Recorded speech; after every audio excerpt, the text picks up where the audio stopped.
When you worry, wala. But if you're locked in faith, thank you, Lord, this is an opportunity where you can show yourself strong. Amen. Sa company namin. Yes. So hindi ka mag-work, ano na kaya ito? Ano, diba? The moment you become emotional, you become fearful. The moment you become fearful, wala na. Tapos na. You're easily baited by the enemy. He can lure you anywhere he wants. That's why everybody, we need to stay locked in faith. Now, question, how do we remain in the realm of faith? How do we remain in the realm of faith? The Word of God. We remain in faith by knowing our position in Christ and staying seated or being at rest.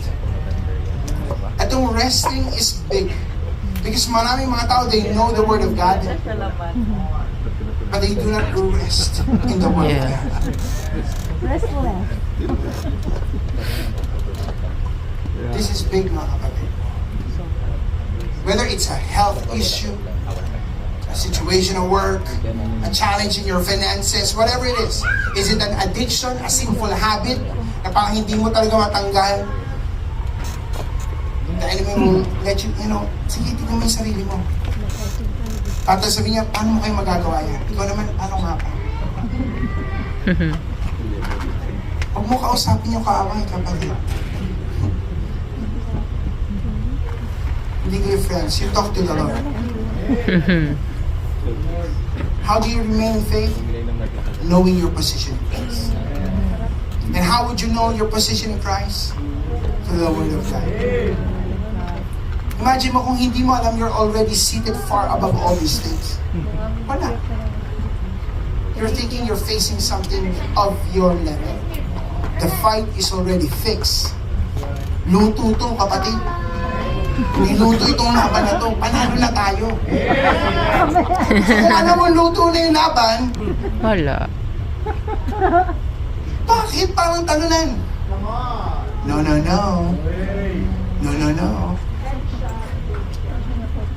Pag alam mo luto na, chill ka na, alam mo panalo ka na. You rest in His finished work. So whatever it is you're facing right now, mga kapatid, remain in faith and rest. Amen. Rest in the promises of God. Because all the promises of God are yes. And amen. Come on. We stay seated and rested in the love of the Father. Amen. Enjoy na lang po natin yung relationship kasi yun po ang heartbeat ng Panginoon para sa atin. To remain in Him. Let's go to Psalm 110 verse 1. Psalm 110 verse 1, sabi dito, sit at my right hand till I make all. Everybody say all. Oh. Till I make all your enemies your footstool. Ito po, this is the picture of rest, mga kapatid.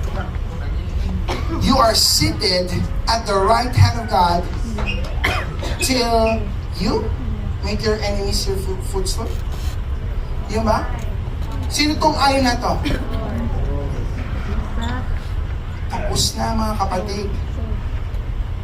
Everything is a matter of enforcing that which is already done.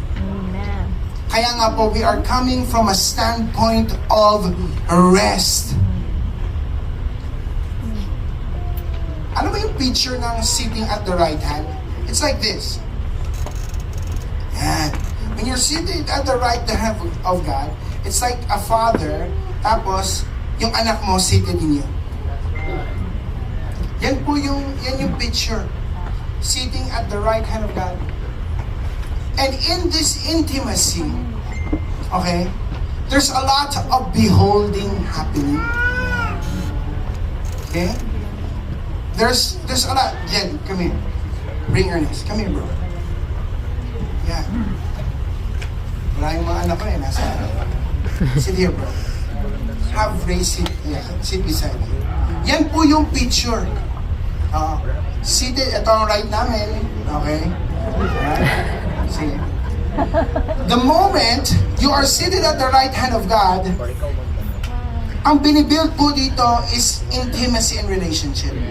And every time there is relationship, there's a lot of beholding happening. Okay? There's a lot of beholding. And yun ang gusto ng Panginoon sa'yo. Because He was the one who fought your battles. And He wants you to remain in this atmosphere na kung saan you just behold your Father and remain in this relationship because He will make your enemies as your footstool. That's why we don't let these things, yung mga problema na to bother us. Yes, sakop siya. But it's not supposed to consume us. Yeah. Minsan nagkakaproblema tayo, anxiety. You know why we have anxiety? It's because we are not sold out sa finished work ng Panginoon. Yes. You know, bakit may mga addiction? Because you are not walking yung tinapos na ng Panginoon. And it's your choice to remain in that addiction. Wala, pastor, hindi talaga kaya. No, you have been completely made new. Amen. Kala ko nagmula. Bago po, sabi. Bago daw, bago. Bago ka na! Yes, bago ka na talaga. You have been completely made new. So we cannot let this addiction rule over us. Ano, pastor, hindi ko talaga kaya eh. Yeah, siguro habits have been formed, but it's not supposed to be the one ruling your life. You can choose to stop if you want to. Because you have been empowered by God to do so. Hindi na ikaw yung old you. So if you have a habit of smoking, drinking, and you really want to stop, stop. How do you stop? By remaining in faith. What's the picture? This. Rather than beholding, hindi ko kasi kaya, alisin yung pastor, you behold. And as you behold, ano nangyayari? You become more like Him. The moment you understand na mahal ka ng Panginoon, yes, Lord, I know you love me. I know you have given me the grace and the empowerment to say no to these things. You become new. May problema ka, thank you, Lord. We can do this together. Amen. I would stand on your finished work. Pinagaling mo na ako, Lord. I'm gonna focus on this. Ito po yung position of rest. You sit at the right hand of the Father as He makes everything your footstool. Thank you, brother. That's why we cannot live a life na kung saan parang grabe yung stress mo. Okay yung na-stress ka, pero hindi pwedeng you're living in stress. Nakita niyo po yung difference? Yeah? Sometimes it hits you. This anxiety, yung mga problema sa, grabe. Pero the moment it becomes your life, that's another thing. Kasi binigyan ka na ng kapangyarihan ng Panginoon to overcome these things. Do you understand? Kaya nga ngayon, every circumstance, every problem we encounter is an opportunity to rest. You see this? Every problem becomes an opportunity for you to rest. Problema? There's not, Lord. I rest at your feet. Amen. Thank you, Lord. You are my shepherd. I shall not want. Walang need na hindi mamimit. Mamimit. Sorry. May sakit ka. Thank you, Lord. I will find this opportunity to rest in your finished work. Eh, hindi siya nakakapagod. Kaya yung living a life of faith is not, hindi siya yung parang, grabe, thank you, Lord! Jesus' name! By your stripes, I'm healed! Sometimes it can be like that. Because two things, ang operation ng Spirit are in the kingdom. Sabi doon, let them come to me, yung mga bata. Let them sit at my lap. Yung isa, the kingdom of God is for the violent. the violent takes it by force. But it's not always being violent. Most of the time, it's about rest. So when you live by faith, hindi siya yung parang, oh, grabe. As if parang wala pang natapos na laban. Mga kapatid, minuto na. Panalo na tayo. Relax ka na lang, act the part. How do you act the part? You position yourself in Christ Jesus. You remain locked in faith. Amen. Every problem you encounter is an opportunity to rest. I'll end with this. 1 Kings 20 verse 4. 1 Kings 20 verse 4.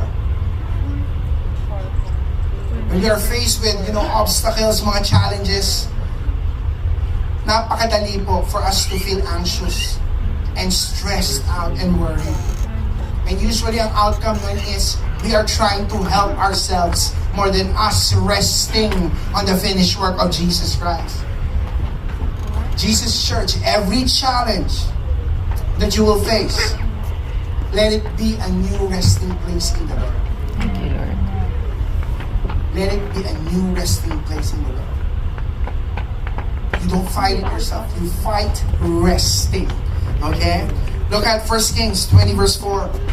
While your servant was busy here and there, he, the enemy, sabi dito, was gone or has escaped. Ulitin ko, let me read the verse. 1 Kings 20 verse 40. While your servant was busy here and there, he, the enemy, was gone or has escaped. When you're so busy with many things, especially when you're so fixated in the natural, the enemy wins. He gets to do what he wants to do. Kaya nga po, this life of rest is staying focused. Focus saan? Sa enemy? No. Staying focused kay Jesus Christ and His finished work. Because the moment we do things in the natural, we become busy doing.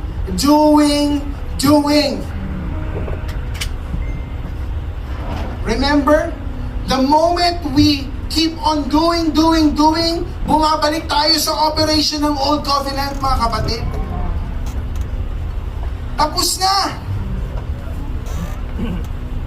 What do we do right now? We rest. We lean in and rest on what Jesus Christ has already paid for. Kaya don't be busy here and there. Kasi yung enemy nagagawa niya yung gusto niyang gawin, mga kapatid. When you're so focused and fixated on Jesus, ano nangyari? The peace of God will guard your heart Amen. and your minds. And what happens with that peace? Sabi ng Word of God, good will come to you. Sabi ng Job 22:21, acquaint now thyself with Him and be at peace. Thereby good shall come unto thee. The moment you stay locked in sa Panginoon, ang peace ng Panginoon is the one ruling and reigning in your life. And when that happens, your hearts and your minds becomes guarded. And when that happens, good, everybody say good, shall come Shall come unto me. unto me. This is what happens when we acquaint ourselves with the Lord and be at peace. Sorry. So every time a problem comes in, we look at that opportunity. Na kung saan na pa, this is an opportunity for me to be at rest in the Lord. A health issue, this is an opportunity for me to rest and lean in sa Panginoon regarding His finished work about healing. Pinagaling ka ba ng Panginoon? Then you can lean in on that. Amen. Problema sa relationship? Now, you can have this opportunity to lean in and rest sa Panginoon regarding that relationship. Problema sa lack? Thank you, Lord. I can find this opportunity to rest or lean in sa'yo Yes, Lord.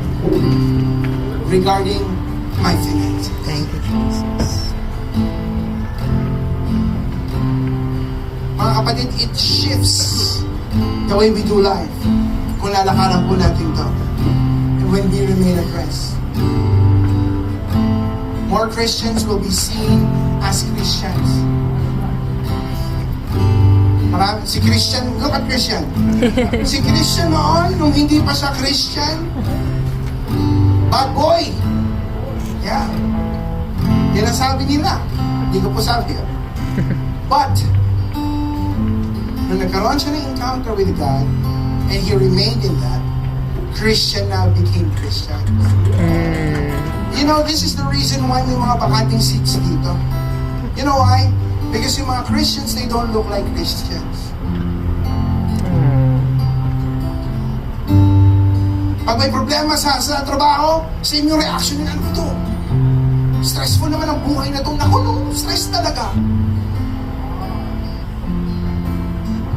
But the moment they see Christians being at rest, leaning on the finished work of Christ, when you're at rest, you give, heavenly solutions to earthly problems. So you become a blessing.